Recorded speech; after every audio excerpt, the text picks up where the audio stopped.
Book 2, Chapter 32. "At the court of the Tuileries," said Mr. Sillerton Jackson, with his reminiscent smile, "such things were pretty openly tolerated." The scene was the van der Luydens' black walnut dining-room in Madison Avenue, and the time, the evening after Newland Archer's visit to the Museum of Art. Mr. and Mrs. van der Luyden had come to town for a few days from Skuytercliff, whither they had precipitately fled at the announcement of Beaufort's failure. It had been represented to them that the disarray into which society had been thrown by this deplorable affair made their presence in town more necessary than ever. It was one of the occasions when, as Mrs. Archer put it, they owed it to society to show themselves at the opera, and even to open their own doors. "It will never do, my dear Louisa, to let people like Mrs. Lemuel Struthers think they can step into Regina's shoes. It is just at such times that new people push in and get a footing. It was owing to the epidemic of chicken-pox in New York, the winter Mrs. Struthers first appeared, that the married men slipped away to her house while their wives were in the nursery. You and dear Henry, Louisa, must stand in the breach, as you always have."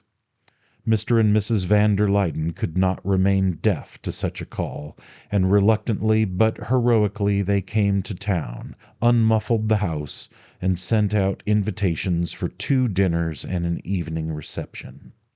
On this particular evening they had invited Sillerton Jackson, Mrs. Archer, and Newland and his wife to go with them to the opera, where Faust was being sung for the first time that winter.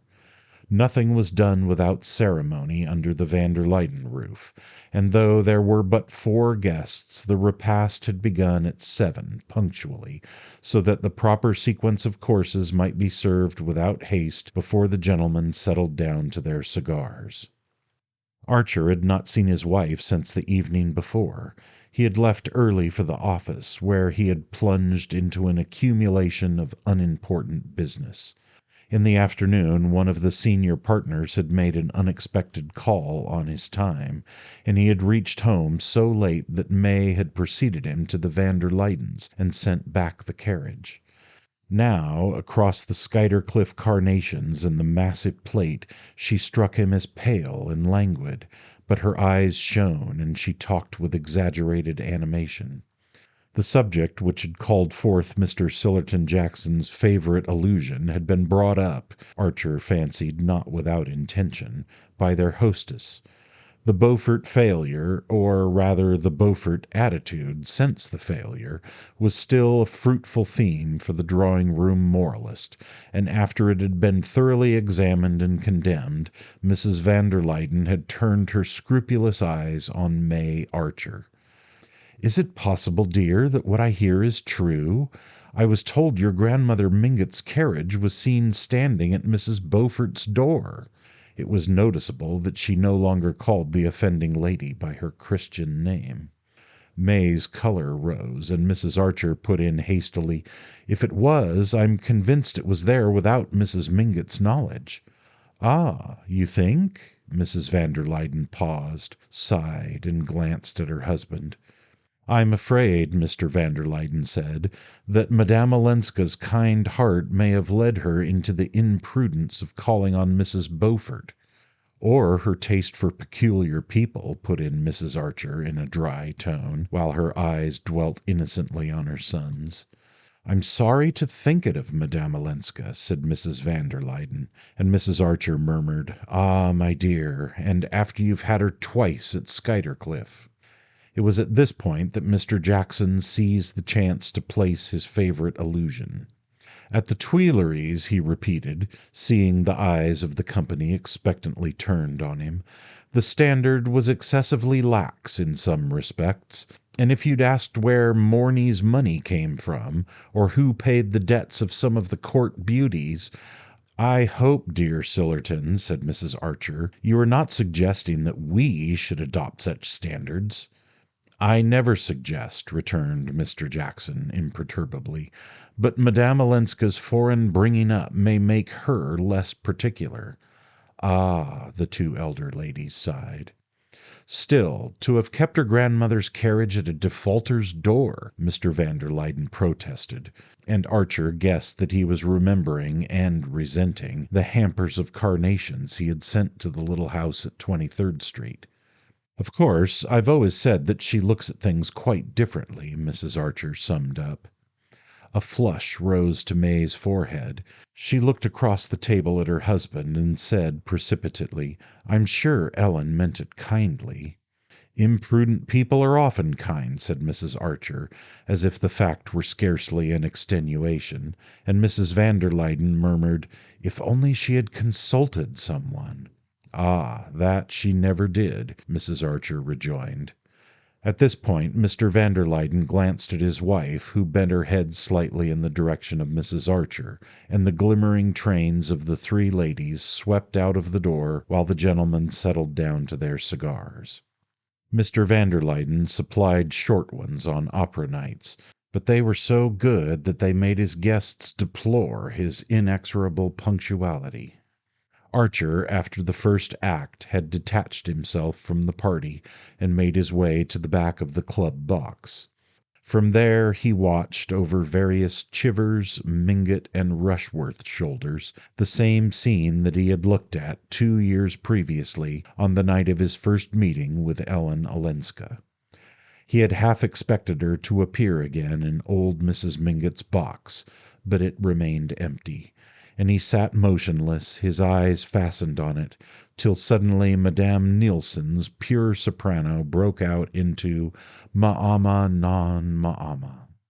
Archer turned to the stage, where, in the familiar setting of giant roses and pen-wiper pansies, the same large blonde victim was succumbing to the same small brown seducer.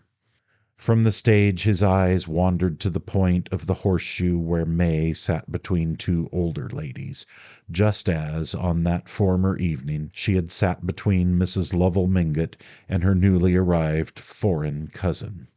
As on that evening she was all in white, and Archer, who had not noticed what she wore, recognized the blue-white satin and old lace of her wedding dress.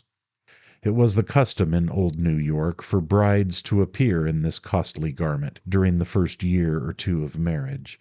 His mother, he knew, kept hers in tissue paper in the hope that Janey might some day wear it, though poor Janey was reaching the age when pearl-gray poplin and no bridesmaids would be thought more appropriate.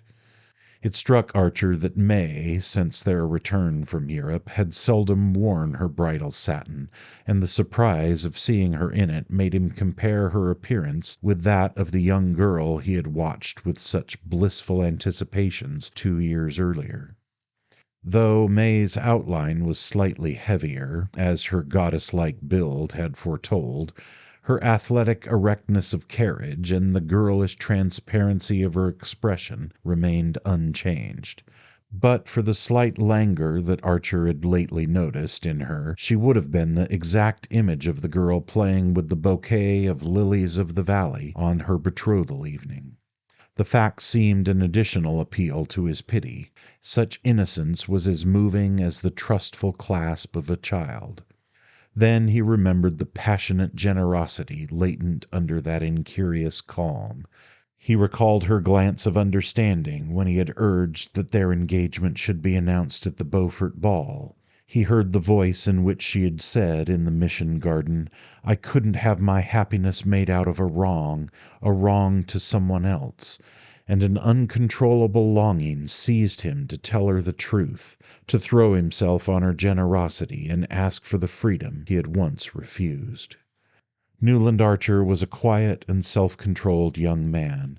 Conformity to the discipline of a small society had become almost his second nature. It was deeply distasteful to him to do anything melodramatic and conspicuous, anything Mr. van der Luyden would have deprecated and the club box condemned as bad form. But he had become suddenly unconscious of the club box, of Mr. van der Luyden, of all that had so long enclosed him in the warm shelter of habit. He walked along the semicircular passage at the back of the house and opened the door of Mrs. van der Luyden's box as if it had been a gate into the unknown. "Ma'ama!" thrilled out the triumphant Marguerite, and the occupants of the box looked up in surprise at Archer's entrance. He had already broken one of the rules of his world, which forbade the entering of a box during a solo. Slipping between Mr. van der Luyden and Sillerton Jackson, he leaned over his wife. "I've got a beastly headache.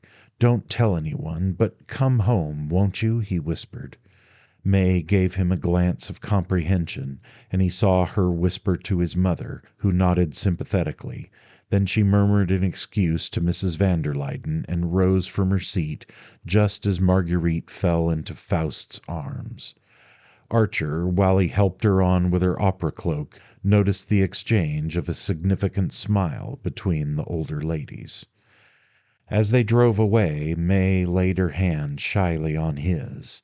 "I'm so sorry you don't feel well. I'm afraid they've been overworking you again at the office." "No, it's not that. Do you mind if I open the window?" he returned confusedly, letting down the pane on his side. He sat staring out into the street, feeling his wife beside him as a silent, watchful interrogation, and keeping his eyes steadily fixed on the passing houses. At their door she caught her skirt in the step of the carriage and fell against him. "Did you hurt yourself?" he asked, steadying her with his arm. "No, but my poor dress, see how I've torn it!" she exclaimed. She bent to gather up a mud-stained breadth and followed him up the steps into the hall. The servants had not expected them so early, and there was only a glimmer of gas on the upper landing. Archer mounted the stairs, turned up the light, and put a match to the brackets on each side of the library mantelpiece. The curtains were drawn, and the warm, friendly aspect of the room smote him like that of a familiar face met during an unavowable errand. He noticed that his wife was very pale, and asked if he should get her some brandy. "Oh, no," she exclaimed with a momentary flush, as she took off her cloak. "But hadn't you better go to bed at once?" she added, as he opened a silver box on the table and took out a cigarette. Archer threw down the cigarette and walked to his usual place by the fire. "No, my head is not as bad as that." He paused. "And there's something I want to say, something important that I must tell you at once." She had dropped into an armchair and raised her head as he spoke. "Yes, dear," she rejoined, so gently that he wondered at the lack of wonder with which she received this preamble. "May," he began, standing a few feet from her chair and looking over at her as if the slight distance between them were an unbridgeable abyss. The sound of his voice echoed uncannily through the home-like hush, and he repeated, "There is something I've got to tell you about myself." She sat silent, without a movement or a tremor of her lashes. She was still extremely pale, but her face had a curious tranquillity of expression that seemed drawn from some secret inner source. Archer checked the conventional phrases of self-accusal that were crowding to his lips. He was determined to put the case baldly, without vain recrimination or excuse. "Madame Olenska," he said, but at the name his wife raised her hand as if to silence him. As she did so, the gaslight struck on the gold of her wedding band. "Oh, why should we talk about Ellen tonight?" she asked, with a slight pout of impatience. "Because I ought to have spoken before." Her face remained calm. "Is it really worthwhile, dear? I know I've been unfair to her at times. Perhaps we all have. You've understood her, no doubt, better than we did. You've always been kind to her. But what does it matter, now it's all over?"